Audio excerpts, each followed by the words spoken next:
Assalamualaikum warahmatullahi wabarakatuh.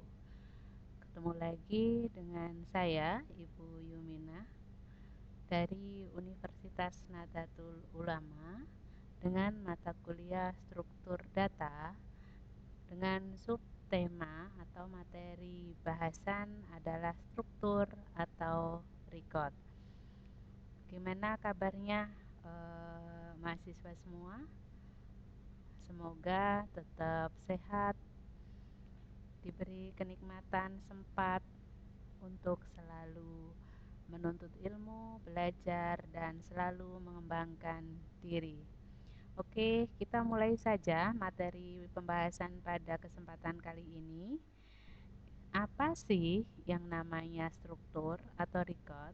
Karena kemarin kita sudah bahas pada pertemuan sebelumnya, kita sudah mengenal yang namanya array, ya, di mana array itu adalah sekumpulan data yang tipenya bisa menyimpan dengan tipe yang sama. Nah, pada kesempatan kali ini kita akan membahas yang namanya struktur atau record. Bahasa ketika ditulis secara singkat cukup struk saja. Oke, di sini kita mulai akan bahas yang namanya record. Struktur atau record itu adalah kumpulan data yang memiliki tipe data yang berbeda. Jadi kebalikannya sama array. Kalau array kemarin adalah tipe datanya sama, sedangkan record adalah tipe datanya berbeda.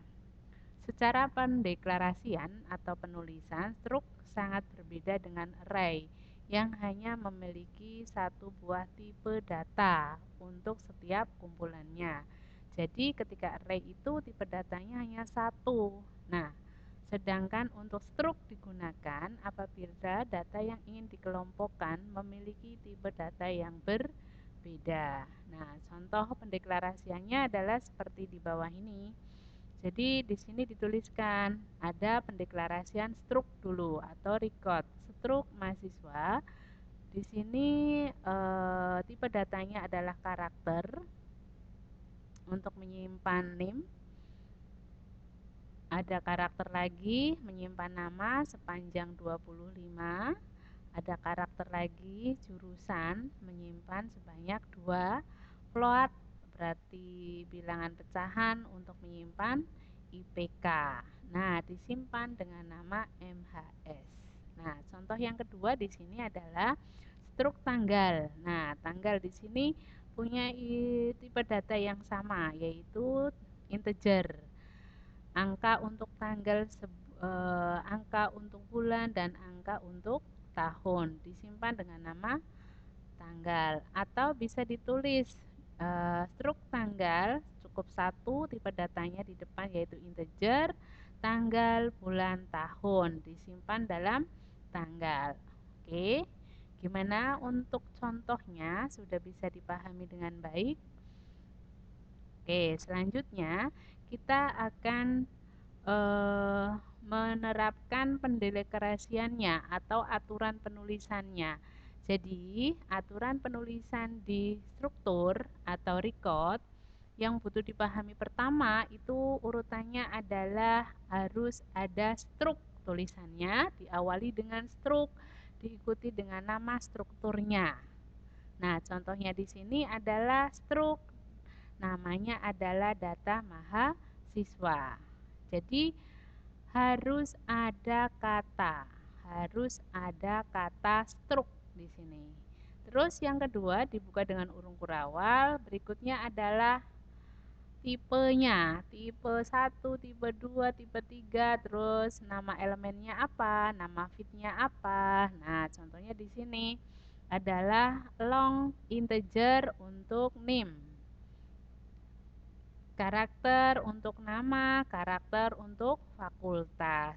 Nah, semuanya terus diikuti dengan nama objeknya. Objeknya itu adalah identitas yang digunakan untuk pemanggilan struk. Jadi, data ini akan dipanggil dengan nama apa? Contohnya di sini adalah data mahasiswa. Mahasiswa 1, mahasiswa 2. Jadi penggambarannya atau dalam penulisannya adalah seperti contoh di sini.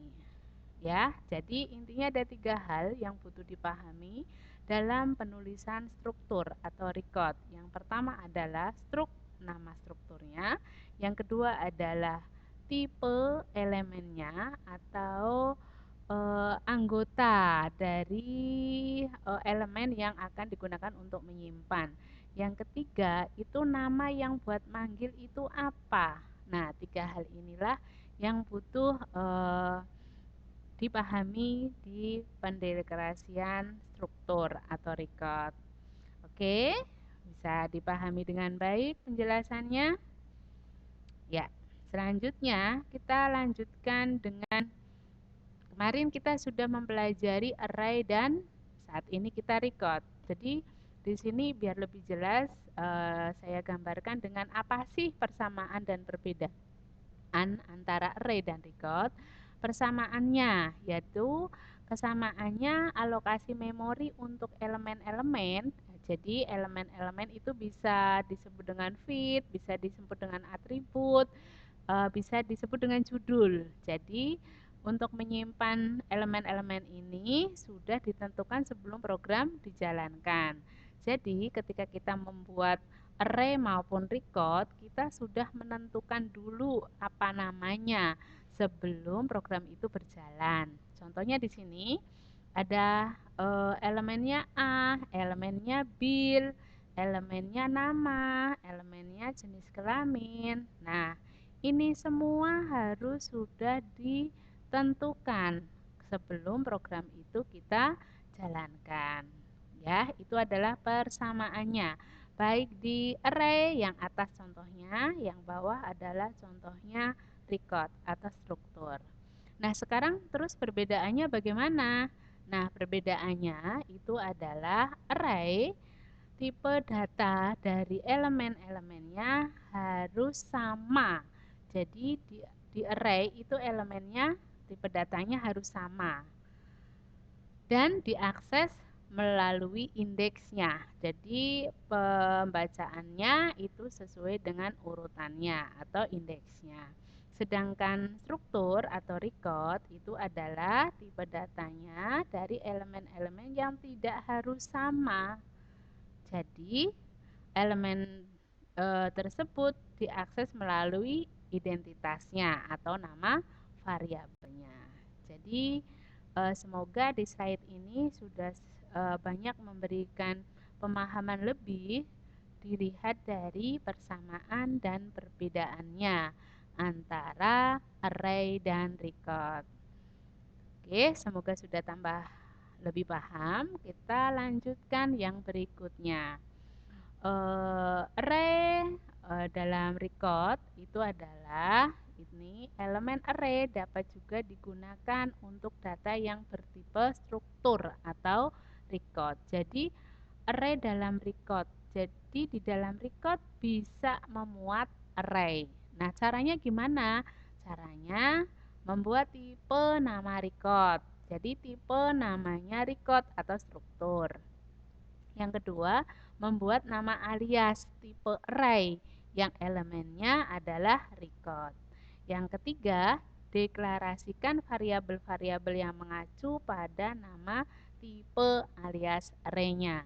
Jadi sebuah record bisa mengandung array. Syaratnya apa? Ini 1, 2, 3.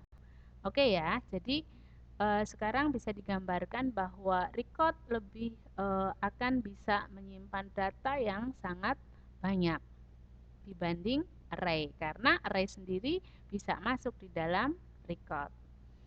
Oke, selanjutnya contohnya penulisannya array dalam record. Jadi record yang di dalamnya terdapat array. Contohnya adalah seperti ini, struk mahasiswa, terus tipe datanya karakter, untuk menyimpan NPM sebanyak 8, karakter untuk menyimpan nama sepanjang 20, terus ada integer untuk menyimpan nilai. Nah, tipe deklarasinya adalah mahasiswa. Larik mahasiswa. Ya, untuk menyimpan sebanyak 10. Terus dipanggil dengan larik MHS. MHS. Nah, sudah bisa diketahui kemarin itu array sama aja dengan larik. Pendekerasiannya berdasarkan indeksnya. Nah, di sini dari contoh ini menunjukkan bahwa sebuah record bisa berisi array. Ya, eh, misalkan ada 3 buah fungsi untuk menentukan ukuran dari array, input data, dan pencetakan data dengan header sebagai berikut. Jadi banyak data, integer sama n. Input datanya adalah larik MHS, dibaca MHS, isinya integer dan n. Yang ketiga, cetak mahasiswa. Dari mana? Larik mahasiswa MHS, isinya adalah integer dan n. Oke. Nah, selanjutnya dari pembahasan di atas, cobalah dibuat latihan atau dicoba dengan latihan sebagai berikut. Silakan nanti latihan ini tolong dikerjakan sehingga pemahaman dari masing-masing individu itu akan lebih komplit karena tidak hanya mendengarkan materi pada kesempatan ini tapi juga membuktikan sendiri dengan aplikasi dengan contoh-contoh ya. Jadi silakan latihannya nanti dikerjakan. Latihannya adalah buatlah fungsi untuk array of record. Jadi bagaimana membuat sebuah record yang di dalamnya ada array ya, yaitu dengan nama mahasiswa. Yang akan dicari apa? Mencari nilai rata-rata mahasiswa, mencari nilai tertinggi mahasiswa, mencari nilai terendah mahasiswa. Oke, untuk sorting atau pengurutannya tidak apa-apa. Yang penting silakan untuk mencari nilai rata-rata, nilai tertinggi, nilai terendah, ya. Dan untuk tampilannya bisa seperti contoh di slide ini. Ini hanya untuk contoh. Jika saudara semua mau menggunakan contoh atau tampilan yang lain, dipersilahkan. Silakan dikreasikan sendiri. Oke, semoga dengan latihan ini silakan dicoba.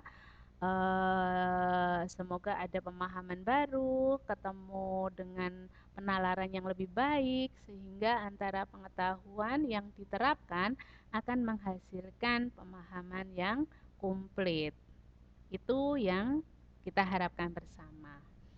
Jadi untuk materi sore hari ini cukup sekian. Silakan nanti tugasnya atau latihannya dilakukan. Dan materi selanjutnya kita akan bahas yaitu yang namanya pointer. Sekian dulu. Terima kasih. Assalamualaikum warahmatullahi wabarakatuh.